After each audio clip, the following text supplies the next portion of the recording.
Ég fékk þetta risastóra hlutverk netagerð Ingólfs. Netagerð Ingólfs eitt af stóru nöfnunum í netagerðinni og þá sama hvort átti við netagerðina eða stofnandann Ingólf Theodórsson.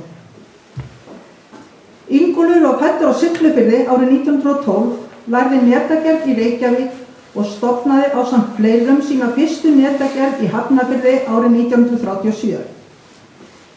2 árum síðar fá útvegsbændur í Vestmannaeyjum fyrir tilstilli Sighvats Bjarnasonar skipstjóra hann til að koma til Eyja og veita forystu sameiginlegu netaverkstæði sem þeir ráku. Ingólfur átti síðan eftir að þjónusta Eyjaflotann í næstum hálfa öld.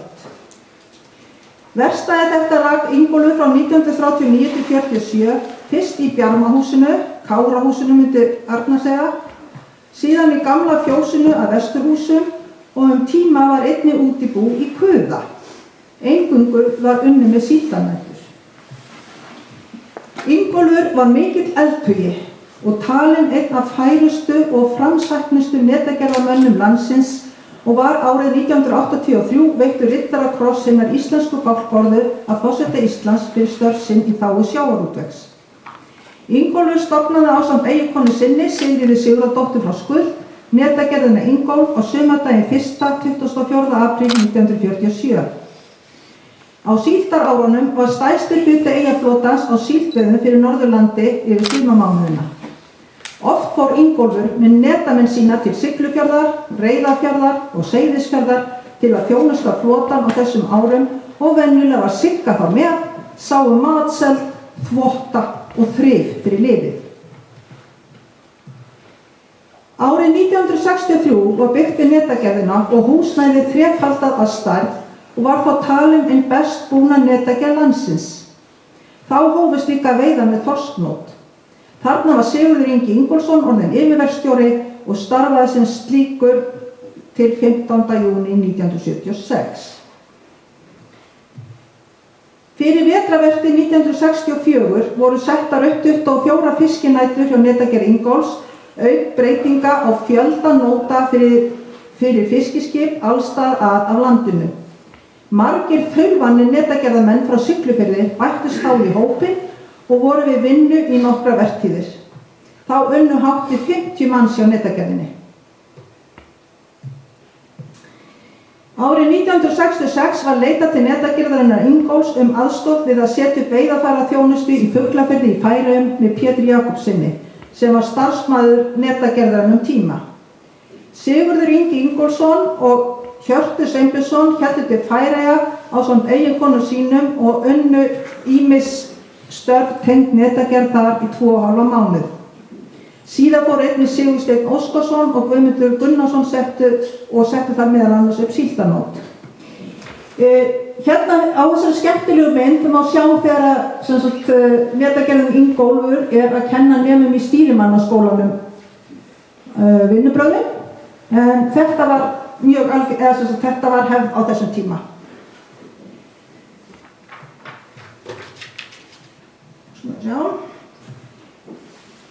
Hérna önnur mjög skemmtileg mynd sem sýnir frumkvöðlastarfið. Hérna Ingólfur vann mjög mikið með skipstjórunum, náttúrulega eins og fleiri netagerðir, og hérna Gæsi og hann hönnuðu sérstaka í herpinætur, sérstakann bótt sem þótti mikið framfara skref á þessum tíma. Hérna má sjá Rögnvald Jónsson sem vann hjá netagerðinni. Mér finnst þessi mynd alveg einstaklega skemmtileg, sérstaklega vegna þess að veskið sem hægra megin, það í eigu byggðasafnsins og okkur var fært af fjölskyldu Rögnvaldar. Þetta veski var Rögnvaldur alltaf með þegar hann var að vinna niður á bryggju í kalsastarfi.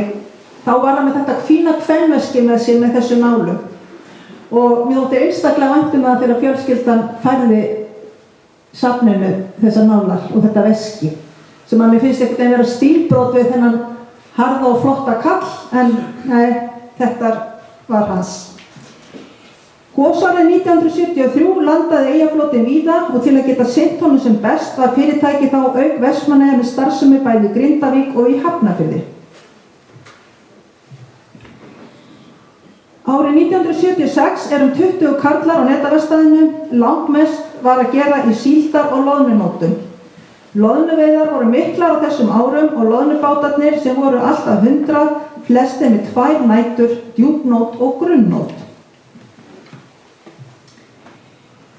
Yfirverkstjóri var þá Sigursteinn Óskarsson og verkstjórar Jón Ólafur Jóhannesson í loðnunótunum og Guðlaugur Jóhannsson í trollunum. Arnmundur Þorbjörnsson sá skrifstofurekstur. Á árunum 1975 til 1980 voru útgerðarmenn loðnuskipanna að stækka skipin mikið sem kallaði á stærri nætur, sérstaklega djúpnætur. Einnig var farið að nota sverara efni þær sem gerði allt umfang miklu meira. Þegar loðnuvertíð lauk tóku netabátarnir við, fella þurfti net fyrir þá og skera af teinum. Að vori voru síðan humatrollin og spælingstrollin. Á sumardaginn 1977 var tekin skóflustunga að nýbyggingu við netagerðina. Húsnæðið var stækkað helming og sett upp eitt fullkomnasta blakkarkerfi landsins ásamt 4200 rúmmetra eldtraustri veiðarfærageymslu. Þessi mynd einstaklega skemmtileg, kannski þeim hugsa það að það eru að koma kosningar. Þetta enda forseta framboð þarna.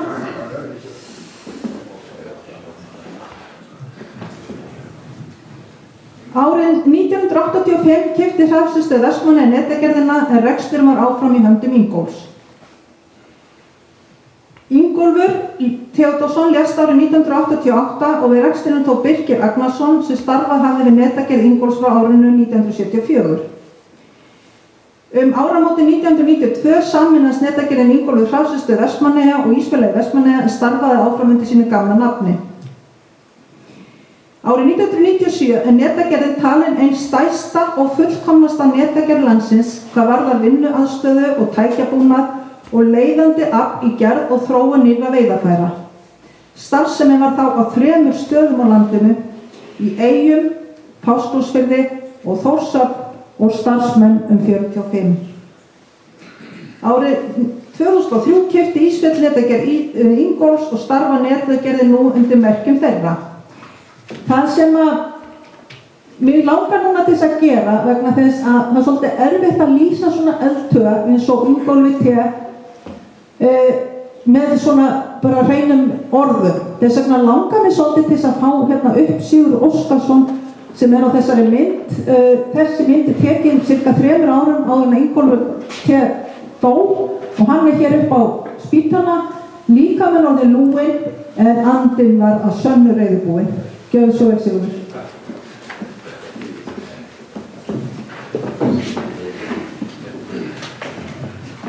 Góðan blessaðan daginn, Sæltberi fólki myndi eina spurningar svo viðhörðu að segja, Sæltberi fólki. Ég hef ekki svarað að standa í pottu svo gulli. Þetta var þannig að 1967, þá bý ég til fyrstu vélina og var að smíða hana alltaf sjálfur af því að þess að maður ekkert efna á því að kaupa menn í vinnu og keyrði hann eina verkið. Það var vél sem tók bátæknin í einu. Þetta aftur nýjasta tíma. Og þá sagði náttúrulega káfumöld að Siggi nennir ekki að skera af í höndunum og hann bara býtti vél. Jæja, hvað það síðan önnur vél búið til 68 upp á Akranesi og hún reyndist mjög vel líka. Og svo var það Ingólfur hringdi í mig og sagði ég vil skapa vandar til að vinna við þetta hjá þess þú segir bara hvað hann var að gera og ég borgar kaup. Og mér fannst það samt alveg frábært og Guðjón gamli smiðurinn kom og var með mér þetta svolítið tíma. Síðan það í kringum 83, 4 þá farið við að eftir sjávarútvegsýningar 84 að þá förum við Skellisel, þá búið að panta fullt af vélum. Við fórum með þessa vél á sjávarútvegsýninguna. Fólk var svona misjafnt svolítið, ég man til konu sem kom og stóð fyrir fram með vélina og sagði og döpur eitthvað og segir, þetta keppinauturinn? Og ég sagði, ertu Grindavík? Já, ég er Grindavík. það var þannig að svo fara fram þessa vél hérna niður í Þór. Við heldum 6, 12, 14 vélar sem fórum allt land, sko. Og svo Ingólfur var alltaf mikla áherslu á það að ég fór bara vél nr. 1 þannig. Já, þú fær vél nr. 1. Og svo endar með því að ég segi Ingólfur. 1. febrúar, núna klukkan 2, þetta var sem í janúar í byggjum, þá farið þú fyrstu vélina. Það var hérna gaman að það var að koma og sjá hvernig gengi þegar við vorum að búa til svona prototípuna, sko. Jón Leósson var með mér mikið í þessari vél.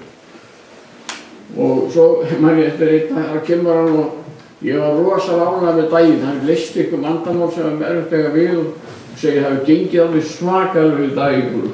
Mikið ósköp, sagði hann. Hann varst ekkert ganga.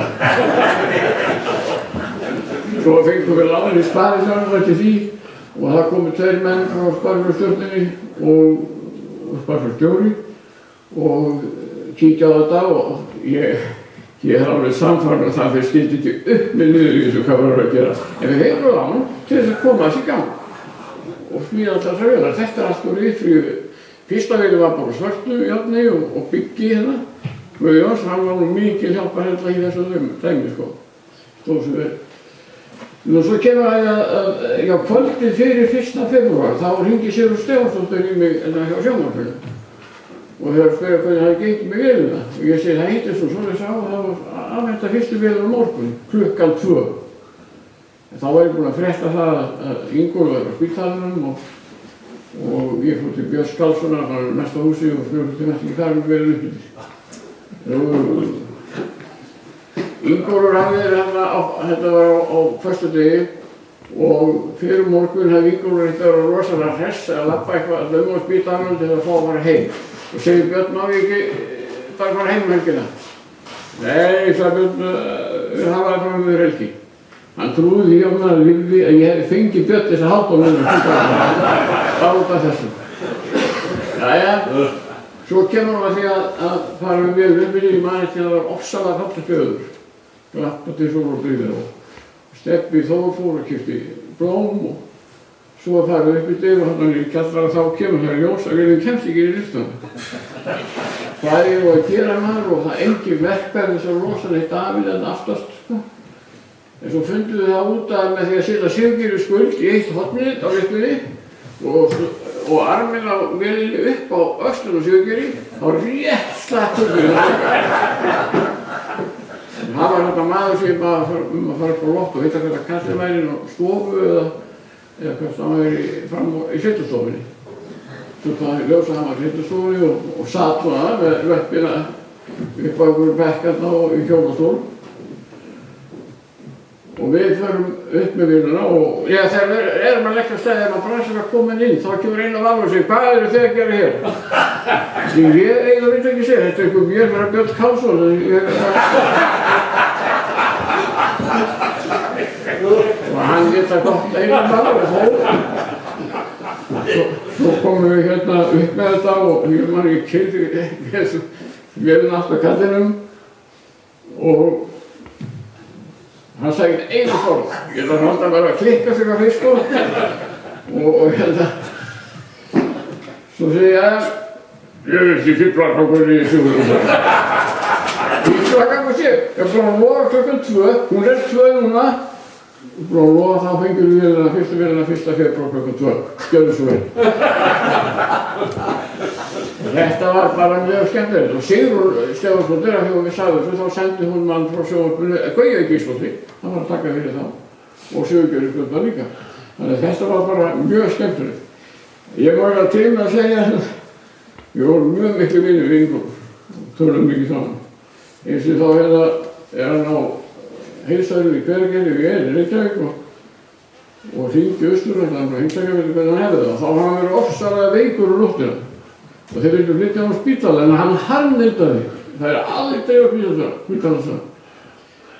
Svo kem ég til Ingólfs og búinn að lengi hjá honum og þá segir hann, finnst ég góður bjórsviki? Nei, ég finnst ekkert var ekki bjórsviki. Heyrðu, það er hann 10 bjórar inn í skáp, taktu það undir með þennan. ég hef ekki gaman að því Ingólfur, ég finnst ekki góður bjór. Það alveg sama, taktu þá. Og þá var það málið, það vildi ekki fara á spítala því þá var það að leita fötunum að sinni í skáp og þá var bjórinn fundið. Og það mátti alls ekki vera með bjór. Svo setti bókarláðstað út og svo þegar hann nokkuð hurðið og sér í Guðs almáttugsbænum þess að slá sig utan ég það kemst eitthvað aftur. Og síðast sem Ingólfur sagði mig, þá var bara 22 ára dó, ég var það í Reykjavíkur og fór á spítala. Þá satt Sigga hjá honum að hekla svona í hlýra rúminu og þeir eru að fara út og Ingólfur sagði mig lítið, hann var mjög slemur sko. Og Sigga segir svona, þeir eru að fara út, mikið er þessu góð stúlka Sissa, hún er alltaf svo eindar og hlý og góð stúlka. Þá reis kallinn aðeins og sagði, hún er orðið að vera það.